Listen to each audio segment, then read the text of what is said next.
Milojević i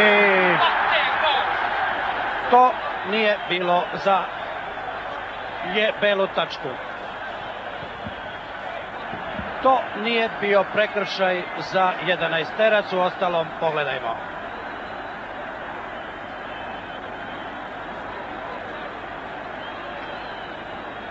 Isto tako u prvom poluvremenu je pao Cvetković, sudija Zuber nije svirao. A sada je Milojević pao i Zuber je pokazao na belu tačku. 11-terac i velika šansa da Crvena zvezda izjednači.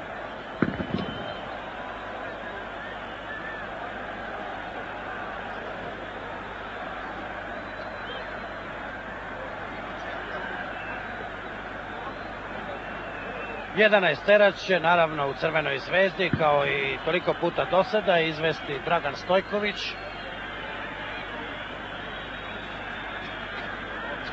36. minut, Borac vodi sa 1:0 i velika šansa da Crvena zvezda izjednači.